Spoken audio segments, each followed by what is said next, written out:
Boker Tov, Shabbat Shalom. Good morning. May the peace of the Sabbath be with you. Shalom Aleichem. Peace be unto you. This is a rebuttal to the conversation and the vitriol that is espoused by Dr. Umar Johnson. I don't know Dr. Umar Johnson. I know that he's an accomplished African-American man.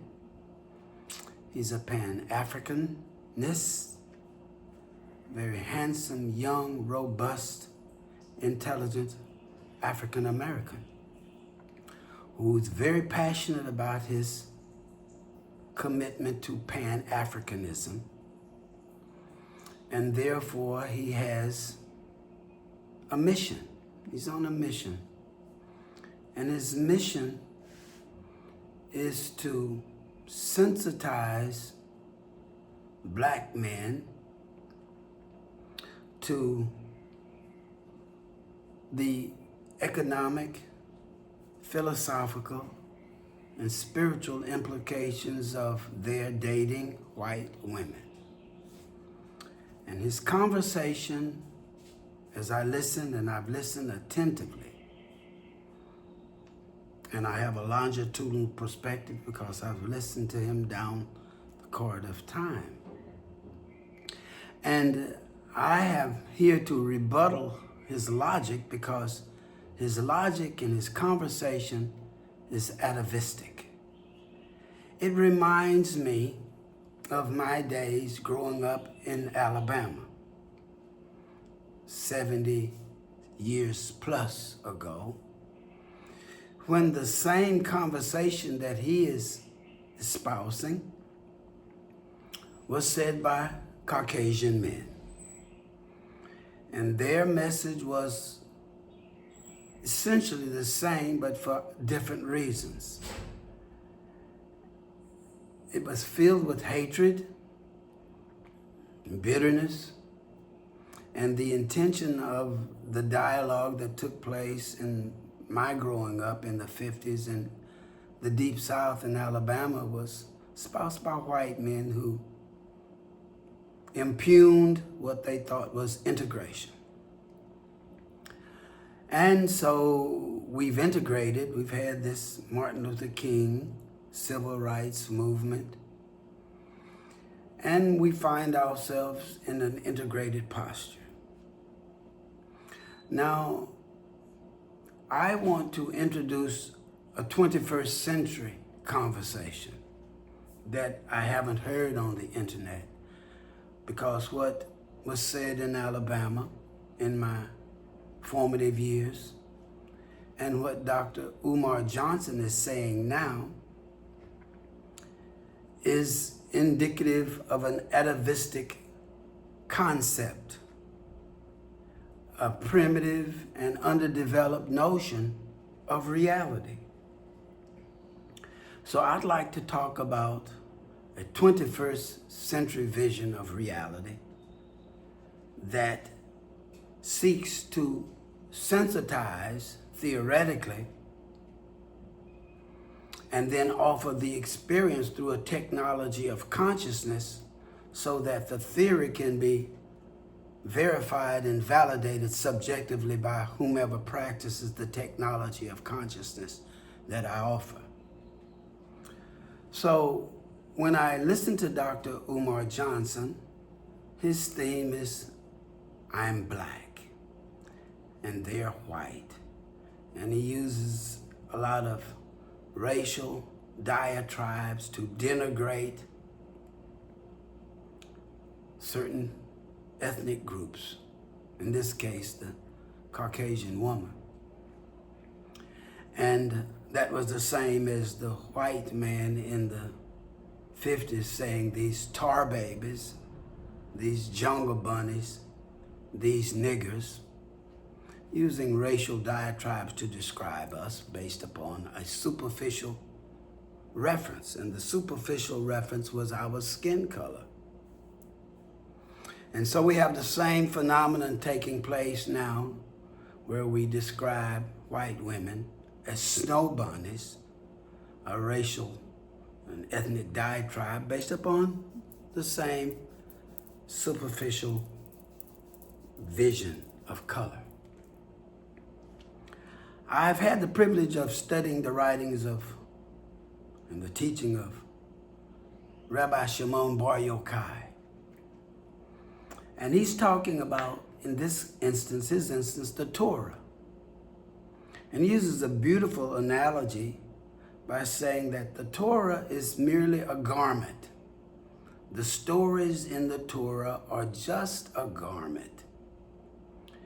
And woe to the man who thinks that the Torah is just a garment, because the Torah is really the transcendental, immortal one.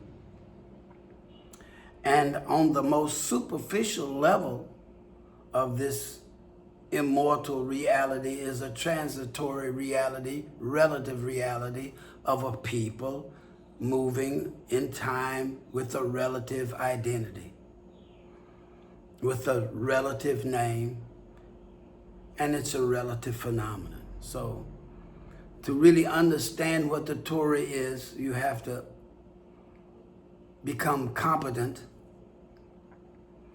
in the technology of consciousness that characterize the Torah, which is the Hebrew letters themselves. And these Hebrew letters have been studied, and it's understood that they are the protoplasm of the universe, orthographic depiction, inscription, transit manifestation of immortality.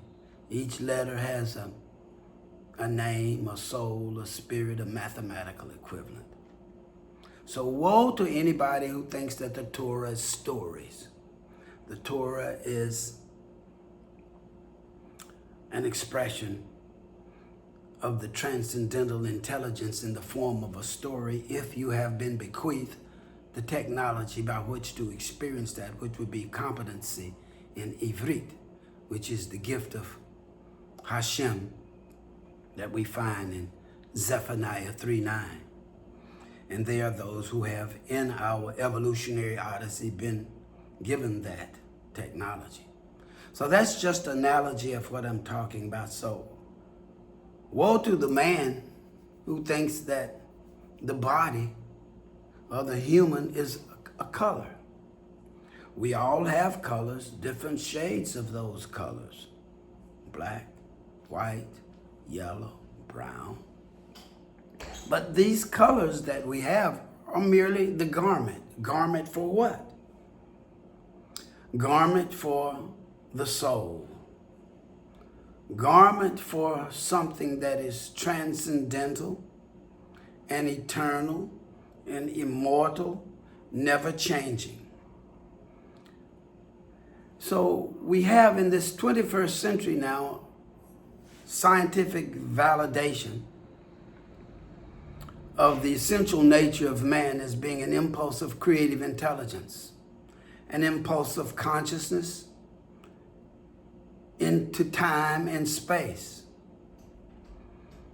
And we have a model of the universe as being consist of two aspects: relative, changing, temporal, diversity, diversified temporal relative phenomena, which is based in an eternal, non-changing, unmanifest field of pure being called intelligence, pure being called Purusha, pure being in the 21st century called consciousness. I think Dr. Tony Nader has written an excellent book, One Pure Field of Being, One Infinite Field of Consciousness. And for those of us who are connected with that ultimate reality, we have the experience of knowing that we are not the body. So our conversation is not one of physicality, i.e. black or white, but it's one of spirituality, one of being, transcendental reality, eternal being, consciousness. Now, the experience of this field of consciousness has the effect of awakening the mind to its authentic self. So when we talk about black, white, yellow, brown, we are talking about the temporal manifestations of this pure intelligence into time and space. For example, a wave is a temporal phenomenon that rises up on the face of the infinite ocean. The infinite ocean, deep, silent in its inner depths, and relative and changing on the surface. So waves rise up and fall. But if we wanted to have a conversation, we could freeze two waves in time, which would be a relative temporal existence of a human. Human beings have a nature, have a life of 70 years. They rise up with ethnicity and gender and culture in time and space, so that this pure intelligence of being can have an evolutionary odyssey through time and space by which and through which its wisdom is amplified, its wisdom is accrued, its wisdom grows. Because from the theory of one pure ocean of being, this one pure ocean of being has a threefold nature. It is the knower and the known and the process of knowing. So consciousness has the capacity of knowing itself.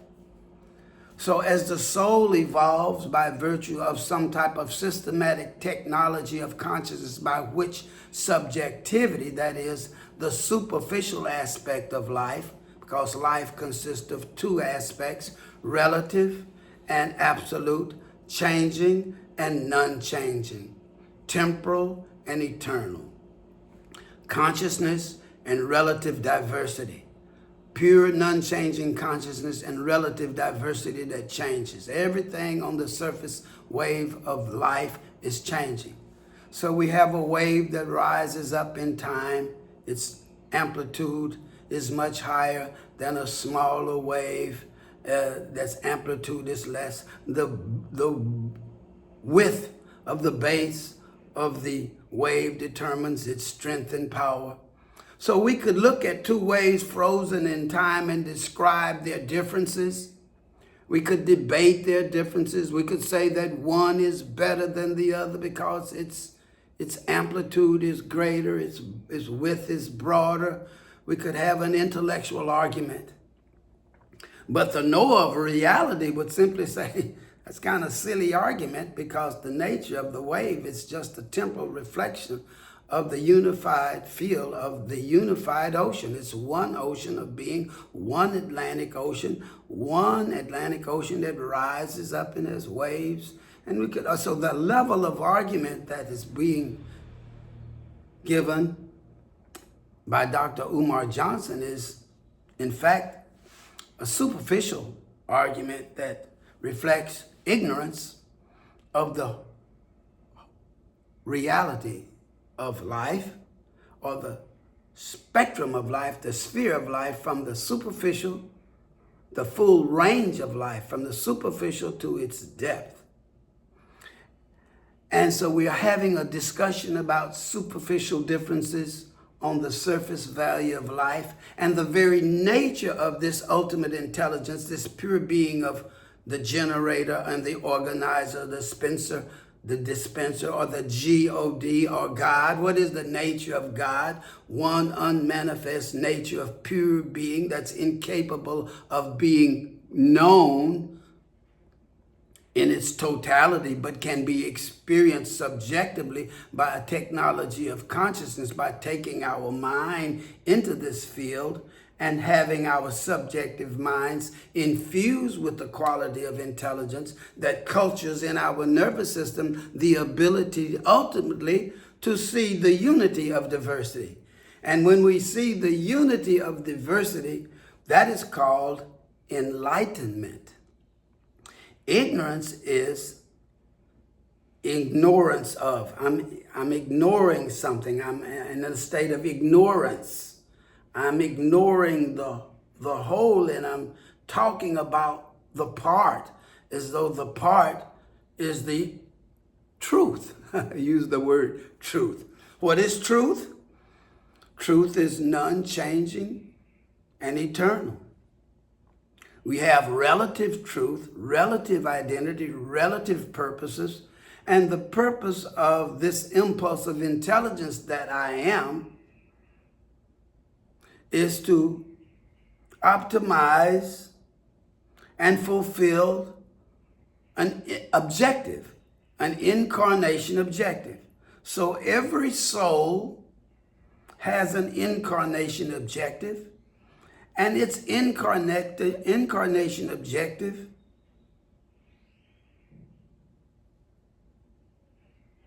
is indicated by virtue of its temporal characteristics. So my objective, having melanin,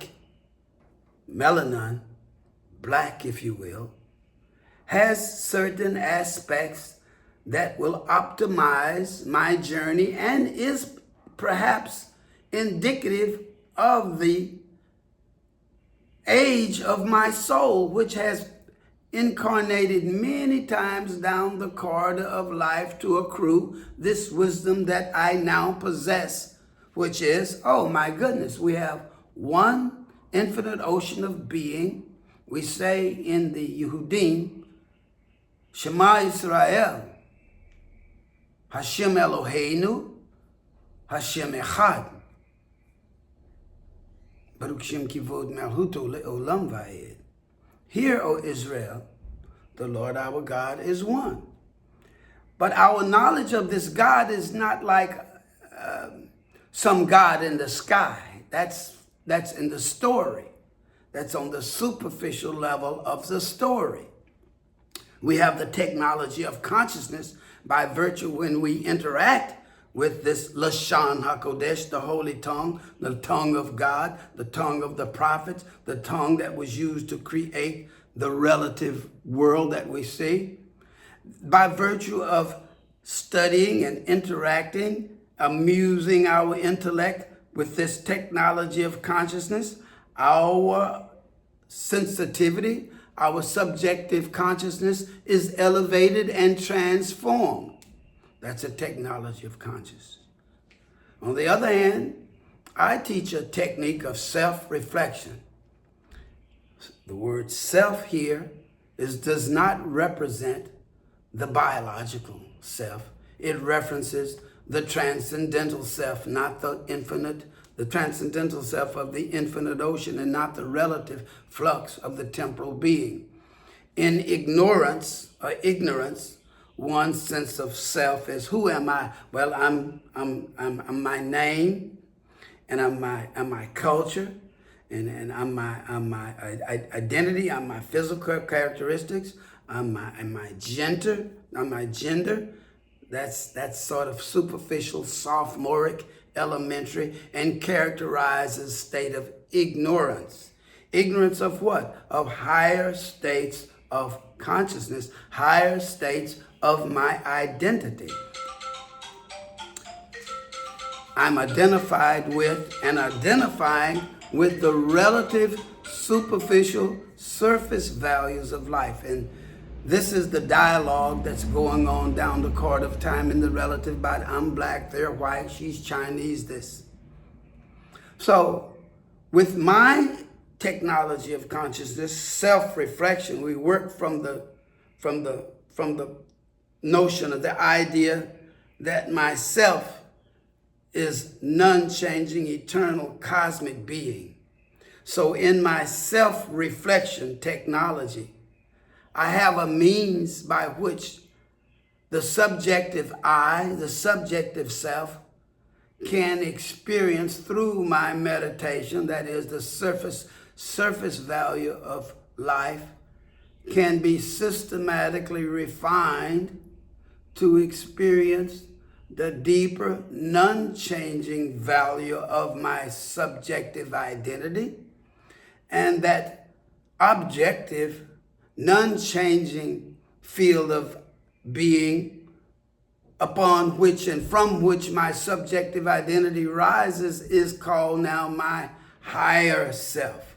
So my technology of consciousness is called self, capital S, not the small s of the little minute wave that rises up, but the ultimate self that is transcendental, beyond time, never changing, eternal, without beginning, without ending.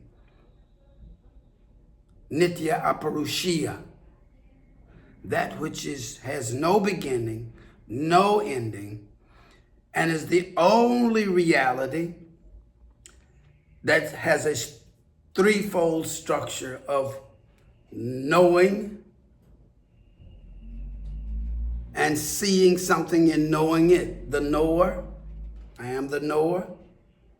And in space and time, that which is seen by my senses is known, because that which I see by my senses is just a relative fluctuation of the creative intelligence of the ultimate reality.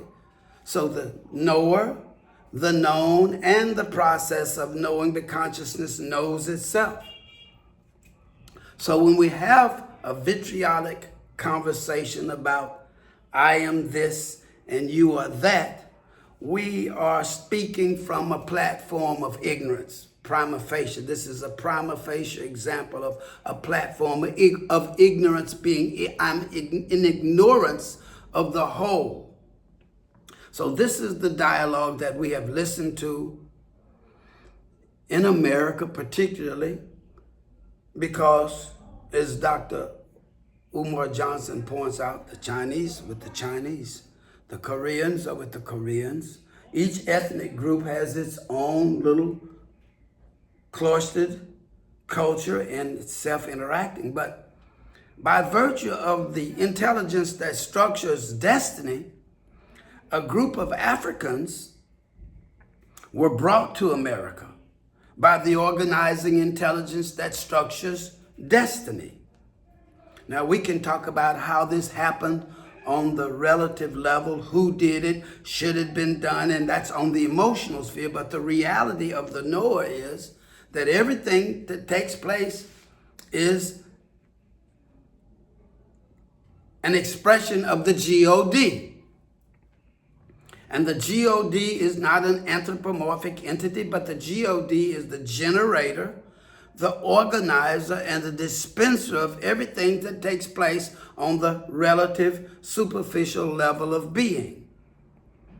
And so, some 400 years ago, the creative intelligence that structures destiny, and everything is for the good, because God, when you believe in the God, you know that everything is good. That's called Imuna, faith, knowing that this is all good, irrespective of my subjective appreciation of what it's good, because I don't know, my good is a relative good. So some 400 years ago, the organizing intelligence has structured a phenomenon by which large groups of people were brought from one continent to another continent. And they have had, and I'm a product of that group, a subjective journey.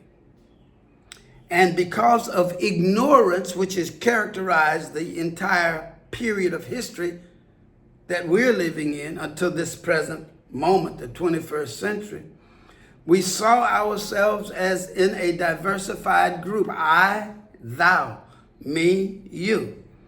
This is good, this is bad, I'm superior, you inferior, this type of dialogue. But now, having had now 50 years of engagement with this infinite field of being, we understand that this intelligence and this phenomenon that took place, bringing one group into another group, is ultimately for the good. It is for the purpose of recognizing through time and as man grows in his wisdom that the reality of duality is unity, and I am not that. Now, the structuring dynamics of this intelligence, this God that generates, organizes, and dispenses everything that takes place in the relative on the surface value, has had these groups to interact. And through miscegenation, really kind of become one, whereas these black Africans were black as the midnight sky, have been here.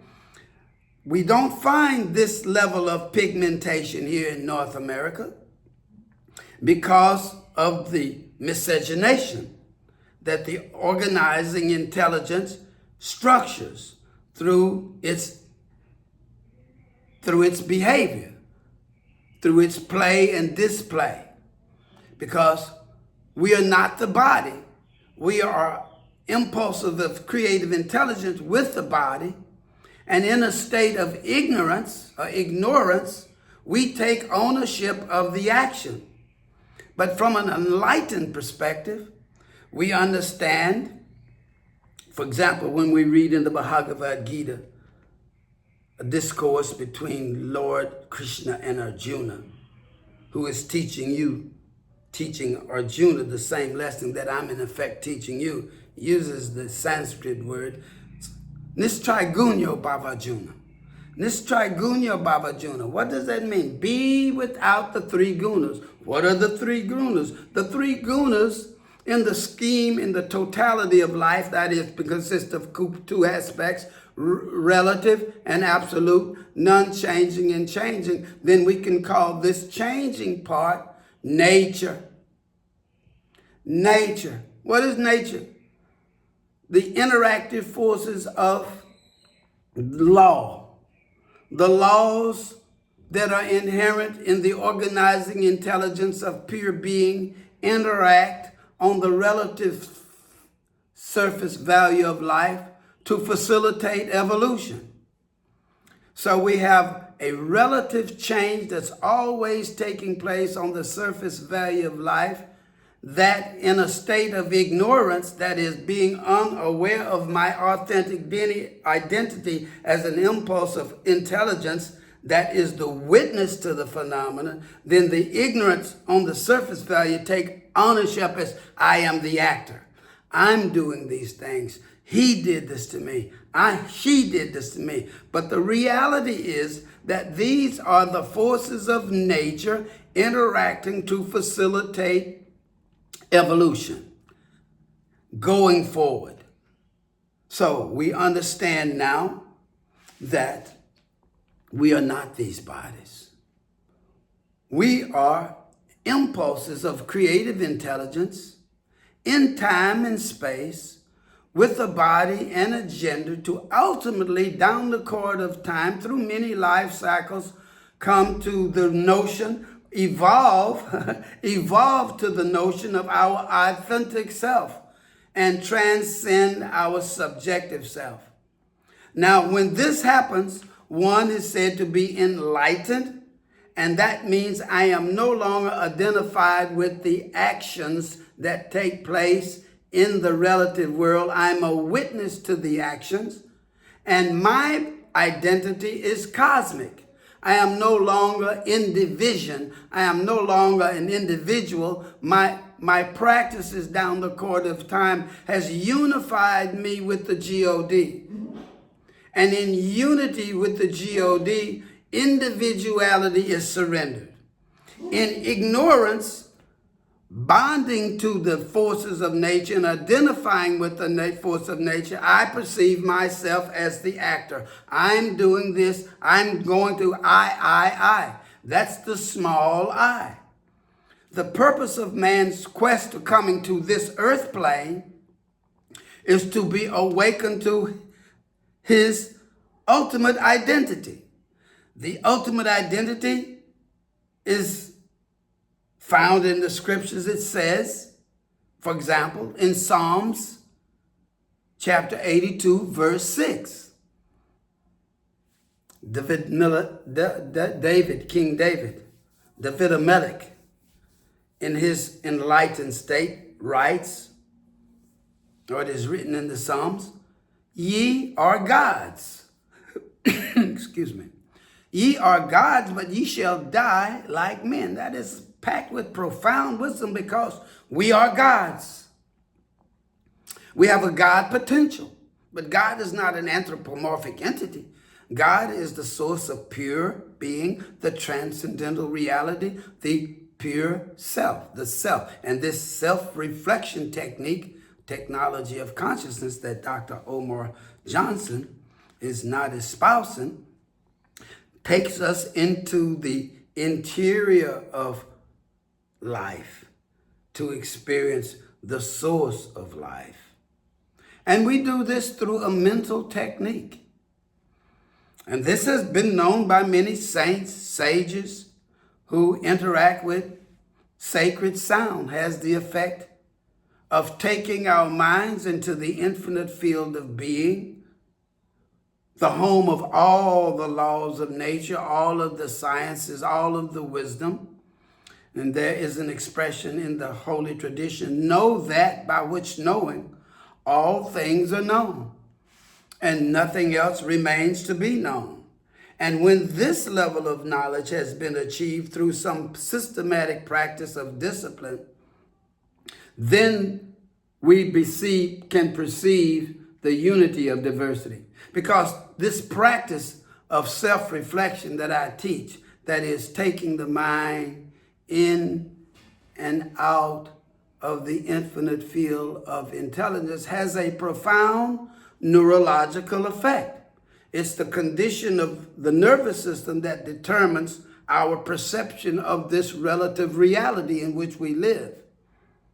And as the nervous system is, because man is made in the image of God. And my image of God in time and space is based upon my physiology, my mind, the neurophysiological mechanism that I am, that I dwell in, which also is an expression of this same consciousness that I am, because the human body is just an expression of the God on one level. And on one level, we perceive this artificial dichotomy between body and soul. And we could say that it is, but the truth of the matter, it really isn't, because this meditation that we do, this going in and out of the field of pure intelligence, structures my physiology to maintain a certain quality of intelligence that has been achieved by each time I surrender myself and enter into my authentic self. It has the effect of culturing my physiology to transform, to optimize the function of physiology. And the optimization of my physiology changes and enlivens the capacity of my physiological mechanism, that is the senses. My ability to see the reality becomes much clearer. My auditory mechanism is enlivened so that I can hear more pristinely the multiplicity of frequencies that exist. My taste, my senses, my emotions become more sensitized to the ultimate truth that I am. And this relative ignorance begins to subside and dissipate. It's winnowed away. It's winnowed away, and I begin to see very pristinely the reality, the ultimate reality, which is inherent in the statement, Shema Yisrael, Adonai Eloheinu, Adonai Echad. God is one. One infinite source of pure intelligence. That's the theory. That's the faith. But now I'm given a technology that will allow me to experience that reality. Because the ultimate state of man's existence is to live in the sanctuary of God, praising God, lauding God, being one with God. Being one with God means being God, living in that state of fulfillment that man was intended to live before he fell into ignorance. This is our incarnation, Dr. Umar Johnson. Now, let's talk just a little bit about the surface value of life, where people are identified with their biological characteristics, their gender. But really what's going on is that this impulse of my essential being, which is not the body, has a certain frequency, a certain level of awareness of itself. And, you know, I'm an audiologist. I'm a doctor of audiology. Let's talk a little speech science. Let's talk a little acoustics here. What is resonance?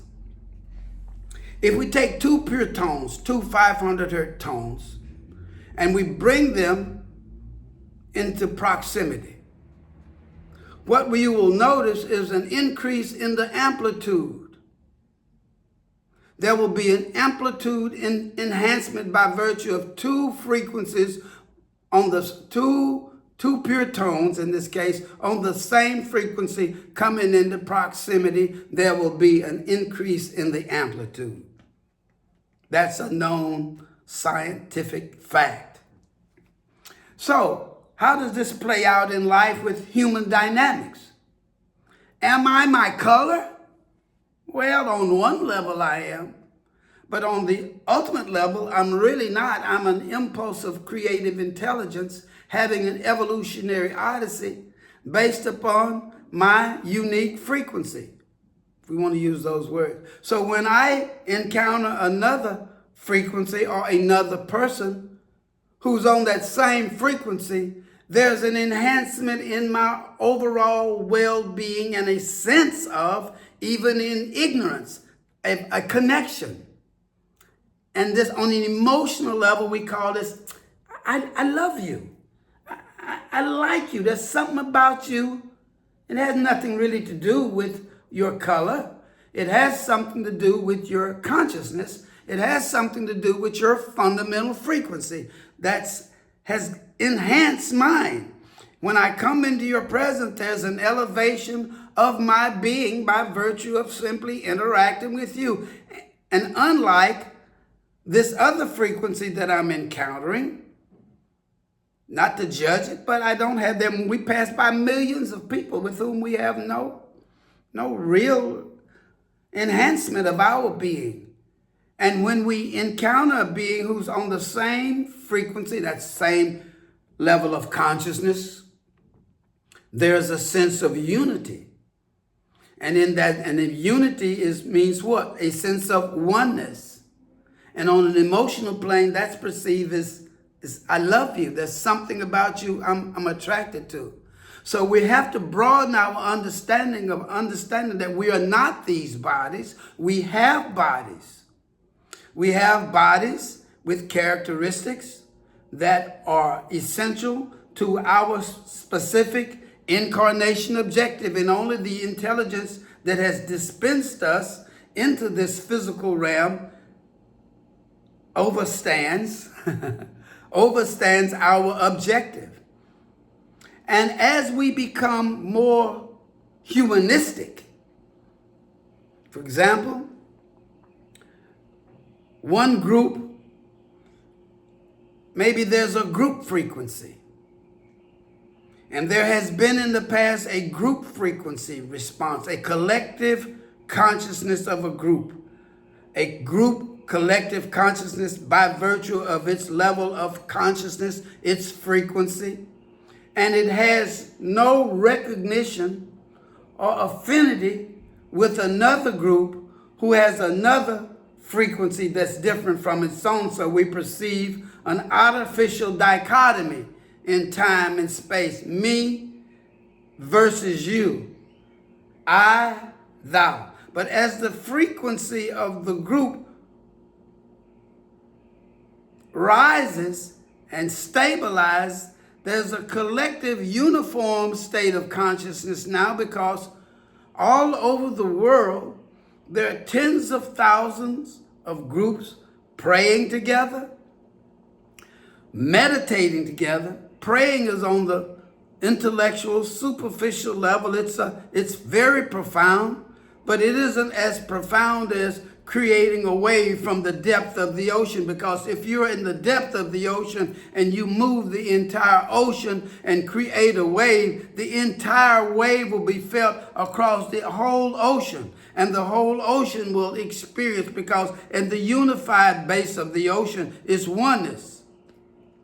So what's happening now in the new period of time, through collective meditation, groups, prayers, we're creating a very huge cosmic wave that on the surface value of life is unifying a frequency. It's giving rise to a harmonious frequency in which people recognizing or reacting to and experience the oneness of being, the oneness of the ocean. And I submit to you, Dr. Umar Johnson, with whom I respect, young lion, that this is the discourse of the 21st century, a dialogue of consciousness, and that we as a people, having just less than 200 years of autonomy in this place, were brought to this place for the ultimate good of humanity. Why? Because we are the fathers of creation, and we have this melanin that will facilitate a greater awareness of soul level. Say in Kabbalah, there are different levels of soul: nefesh, ruach, ruach hakodesh, neshama. Our neshama, by virtue of our melanin, is here to attune us to the ultimate reality. That's why we're called spiritual people.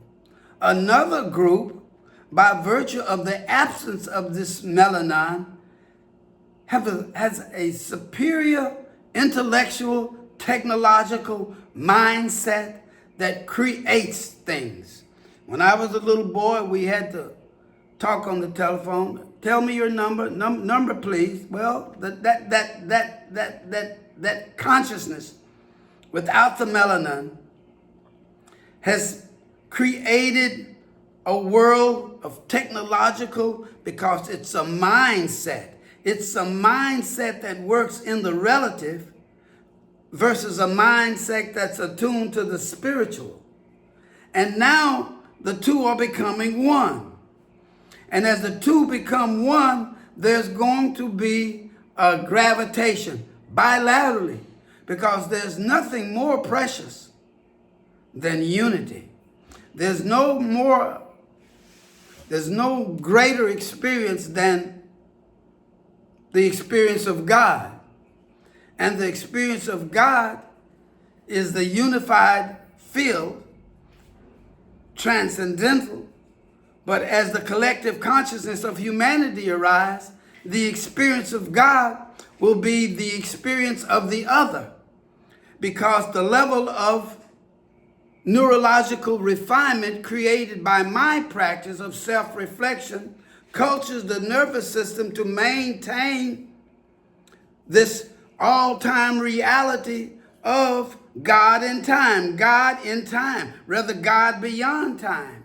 My first experience of my meditation technique is to take the mind beyond time, transcendental experience, self-reflection, going beyond time to experience the source of time and bringing that intelligence in your mind back into time, and over time, the perception of the structure on which perception is based, the physiological mechanism, is refined and optimized so that even in time, I have the experience of being beyond time. And in that sense, I recognize myself as an infinite being, and that's because cosmic consciousness. And cosmic consciousness is, in our technology, the fifth state of consciousness, Dr. Omar Johnson. The first three, waking, dreaming, sleep state of consciousness, is all you know about.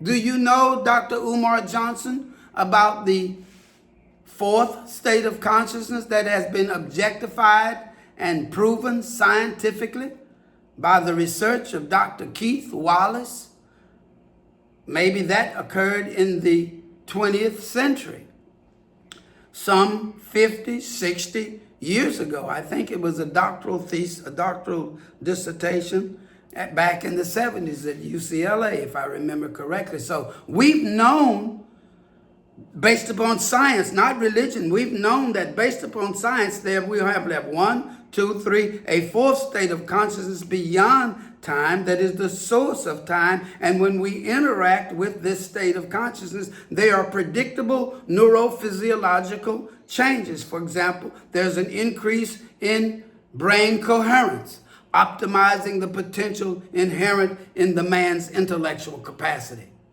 So we have just arisen from the house of slavery less than 200 years ago. So we are still pretty engrossed on the surface value of life. I, by virtue of my incarnation as Yeshua, have been gifted to experience some 50 years the transcendental reality by virtue of the level of consciousness in which I incarnated and into this world some 5 years ago, and now become aware of truth because we identified with "You are Israel," grandmother said. What does that mean? Shema Yisrael Adonai Eloheinu Adonai Echad. God is one what? One big daddy in the sky? No, that's sophomoric, that's churchical. One infinite pure field of being. Nitya Aparushia, one infinite field, one infinite ocean of being. Pure potentiality, the source of all relative temporal phenomenon, including these bodies.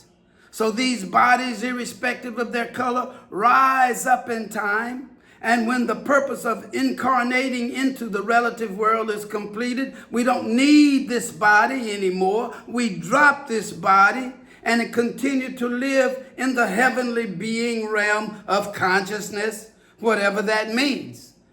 We will experience. But the purpose of coming to this relative field of life is to traverse down the long corridor of time, learning so many things, learning about this and that and this and that until you come to someone who can introduce you to yourself. This is why my technology is called self-reflection, reflecting on the ultimate self, which is not the biological self, which is not the gender, which is not the ethnic group, but pure being. God is one. And having cultured my physiology to maintain the awareness of that reality in time, my senses, my intellect, everything begins to see the ultimate reality that God is indeed omnipresent, not just present in my group. And what I thought was the devil is perhaps my own ego and my small self being disconnected from the ultimate reality, which is pure truth. So Dr. Omar Johnson, my beloved brother and great scholastic teacher, it would be so wonderful if you and I could meet and talk, and I could introduce you to my self-reflection technology, and you would have the experience of the theory that I've just espoused. I've just taught about the nature of reality consists of relative and absolute. And when we experience our authentic self, which is the absolute, increasingly our identity shifts from the relative to the absolute, and we become now just no longer ethnically conscious, we become cosmically conscious. And as we continue to meditate and reflect on the self, that sense of cosmic consciousness evolves even higher to what we call the God consciousness. What is God? Seeing, being in unity with the generator, the organizer, and the dispenser of everything in the relative, and no longer identified with the surface value of life. And then our perceptions becomes, I am that, thou art that, all of this is that, there is nothing else but that, and that is the truth. That being the generator, the organizer, the dispenser, God. So Dr. Umar Johnson, may you be blessed. May your school be blessed. And may you create a curriculum. And I would like to work on that with you. I would like to introduce every student that you have to a technology of consciousness that will optimize the full potential of the mind and body. And this is my gift to the world and to you, Dr. Umar Johnson, whom I respect and love. And I want to disabuse you of the 19th century, 20th century dialogue and conversation about race. I think Dr. Du Bois said in his classic, The Souls of Black Folks, that the problem of the 20th century would be the color line. And he is right. He was right. It's all about color. And Garvey talked about it, and Malcolm X talked about it. Minister Farrakhan talked about it. You're talking about it. Well, it's the 21st century now. And the conversation of the 21st century, Dr. Umar Johnson, will be the conversation of consciousness. One pure field of infinite being that is the source of relativity. And all of the relativity has its structure in the infinite source of being. And mortality has its basis in immortality. And in ignorance, we are mortal. And enlightenment, we are immortal. So we are not these bodies. We are an impulse of pure being having an evolutionary odyssey in a body, in a gender, in a race, in a color. But the 21st century has come now with a new mandate to rise up and raise the collective level of the entire reference to the unified field of being. So I love you, my dear brother. I'm grateful to have this opportunity to talk to you for the purpose of abusing your connection to the past and bringing you into the 21st century. I'll close with the quintessential proclamation of a Yehudi.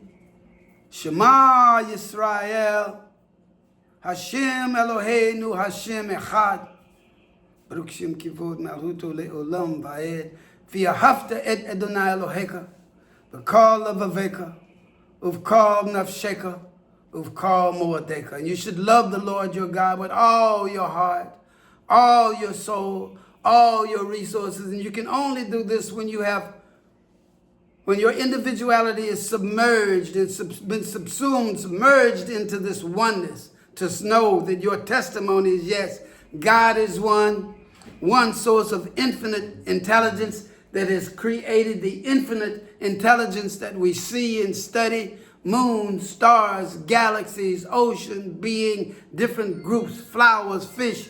All of the diversity is a manifestation of that one source of being. That one source of being that is beyond thought, that can be infused into the thinking through my technology of consciousness, self-reflection technique. Shalom Aleichem.